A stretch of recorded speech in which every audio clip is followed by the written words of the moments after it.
नमस्कार। आज के इस वीडियो में हम आपको पीपीपी मॉडल के बारे में बताएंगे। पब्लिक प्राइवेट पार्टनरशिप ये होता क्या है, इसके बारे में सबसे पहले तो ये समझ लीजिए कि मान लीजिए आपके गांव से किसी गांव की दूरी या दो शहरों की दूरी मान लो 50 किलोमीटर है उदाहरण के लिए, लेकिन इन दोनों के बीच में सड़क बनानी है, लेकिन सरकार के पास पैसा नहीं है। तो सरकार क्या करेगी? सरकार ये करेगी, ये काम किसी प्राइवेट कंपनी को दे देगी। वो प्राइवेट कंपनी वहां पर एक सड़क बनाएगी और तब तक वहां से टोल वसूलेगी जब तक कि उसको ब्याज सहित उसका पैसा वापस नहीं मिल जाए। ये पूरा होने से हमें क्या फायदा होगा और सरकार को क्या होगा? सरकार को ये फायदा हो जाएगा कि बिना पैसा लगाए सरकार का एक रोड तैयार होगी। लोगों को ये फायदा हो जाएगा, उन्हें समय पर सड़क मिल जाएगी। और कहा जाता है कि अगर प्राइवेट फर्म काम कर रही है तो इसमें गुणवत्ता भी बेहतर होती है। इसी को सामान्य भाषा में पीपीपी मॉडल कहा जाता है, यानी कि सरकार और प्राइवेट कंपनियां दोनों मिलकर कोई काम करती है या सरकार किसी प्राइवेट कंपनी को कोई काम सौंप देती है, तो वही पीपीपी मॉडल कहलाता है। अब ये होता कितने प्रकार का? ये एक्चुअली 5 प्रकार का होता है। देखिए, सबसे पहला मॉडल जो होता है वो बोट कहलाता है, बिल्ड ऑन ऑपरेट ट्रांसफर। इसमें निश्चित समय सीमा के लिए वित्त, निर्माण और संचालन का अधिकार जो होता है वो प्राइवेट फर्म को दिया जाता है और समय सीमा में सरकार के पास आ जाता है। जो समय सीमा उसको दी जाती है उसके वो पूरी हो जाने के बाद वो सारा अधिकार सरकार के पास वापस आ जाते हैं और सरकार फिर किसी अन्य कंपनी को निविदा आदि निकाल के उसको सौंप देती है। दूसरा जो होता है वो बीओओ कहलाता है, बिल्ड ऑन ऑपरेट। इसमें परियोजना का डिजाइन करना, निर्माण करना एवं परिचालन का की जिम्मेदारी होती है वो निजी फर्म के पास रहती है और जब उसका निवेश होता है, जो पैसा उसने लगाया होता है, वो जब उसे वापस मिल जाता है तो वो सरकार के पास आ जाती है। इसको अपन हाईवे के रूप में देख सकते हैं, जो टोल नाके बने हुए होते हैं हाईवे के, उसे देख सकते हैं कि जब उसने जितना पैसा लगाया था उसको वापस मिल जाता है तो सरकार के पास नियंत्रण आ जाता है। तीसरा जो है वो बोल्ट कहलाता है। इसमें सार्वजनिक संपत्ति का संचालन का अधिकार होता है।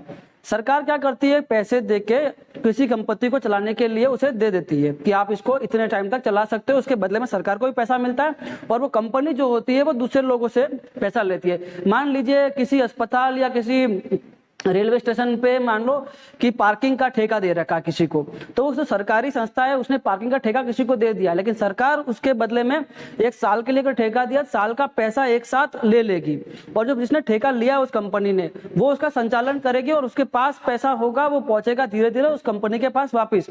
यानी कि मान लो सरकार ने किसी अस्पताल का पार्किंग का ठेका दे दिया और उसके बदले में एक साथ 10 लाख रुपए ले लिए और सरकार को लगता है कि इससे वो 15 से 20 लाख रुपए भी कमा सकता है जो कंपनी जो संचालन करेगा, और ठेकेदार को भी लगता है कि हाँ मैं इससे ज्यादा मुनाफा निकाल दूंगा, तो निविदाएं ली जाती है और उसके बाद जो जिसका सिलेक्शन होता है उसे ये ठेका दे दिया जाता है, वो 1 साल के भीतर उस राशि को वसूलता है हमसे। चौथा जो होता है वो डीबीएफओटी कहलाता है, design build finance operating transfer. इसमें सार्वजनिक कंपनी के निर्देश पर निजी कंपनियां काम करती है, यानी कि सारा आदेश दूसरे 3 में ये था कि वो कोई आदेश नहीं देती है, लेकिन चौथे में ये है कि सरकार आदेश देती है, उसके अनुसार ही निजी कंपनी को काम करना होता है। इसमें बुनियादी ढांचे का निर्माण और जोखिम के लिए वो कंपनी स्वयं जिम्मेदार होती है, यानी कि सरकार को इसी चीज को बनाने का ठेका देती है। मान लीजिए कोई बिल्डिंग बनाने का ठेका सरकार ने दे दिया तो उसको बता देते हैं कि आपको इस प्रकार से ये बिल्डिंग बनानी है, इसमें इतने कमरे होने चाहिए, सारी जिम्मेदारी कंपनी को सौंप दी जाती है।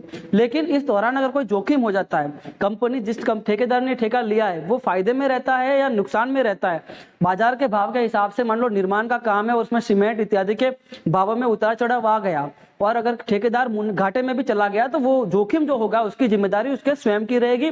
शुरुआत में जब एग्रीमेंट होगा, जो सरकार ने उसको जितनी राशि दी है या सरकार का जो बजट है उस बजट के अनुसार ही बता दिया जाता है कि इसमें आपको काम करना है। उस काम के दौरान अगर महंगाई बढ़ जाती है और चीजें महंगी हो जाती है तो भी उसको ये काम पूरा करना होता है, उस जोखिम के लिए वो स्वयं जिम्मेदार होता है।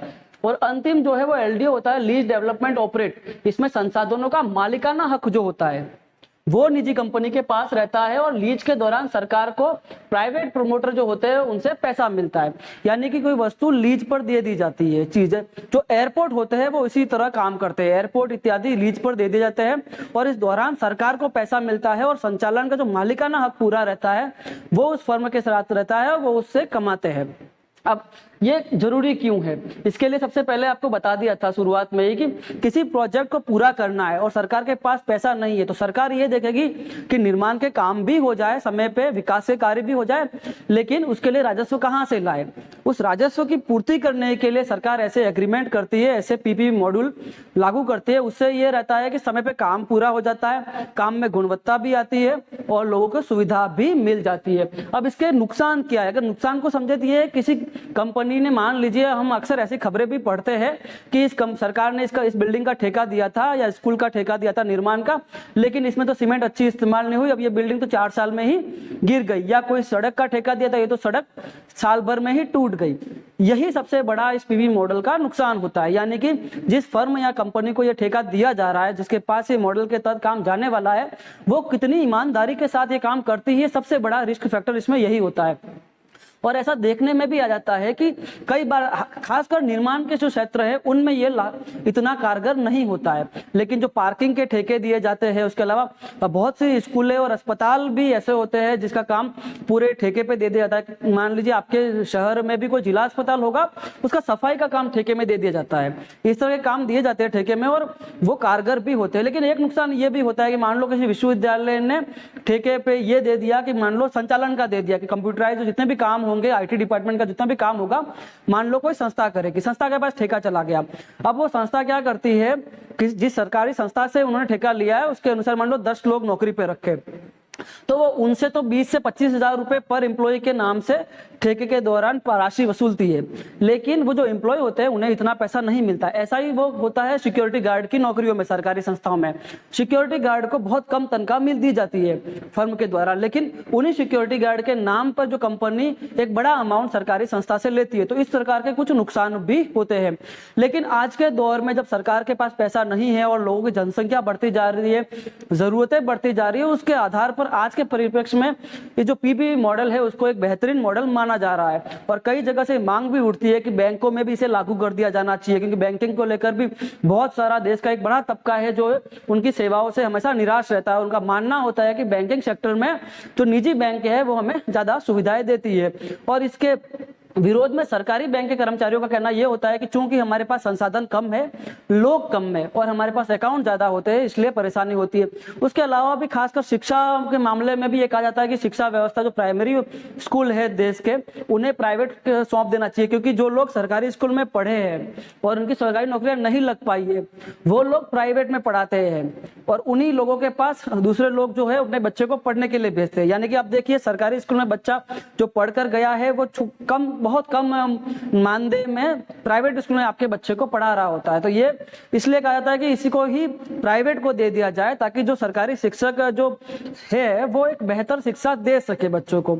ऐसे में आज के परिप्रेक्ष्य में जो पीपीपी मॉडल को मिलीजुली प्रतिक्रिया आती है, इसको लेकर प्रतिक्रिया है, लेकिन मूल रूप से मोटे तौर पर यह कहा जाता है कि ये कहीं न कहीं सरकार और लोगों के हित में तो जरूर है। हालांकि इसके विरोध में कर्मचारी जो है उसका विरोध जरूर करते हैं, लेकिन इसे आज के परिप्रेक्ष्य में अच्छा माना जा रहा है।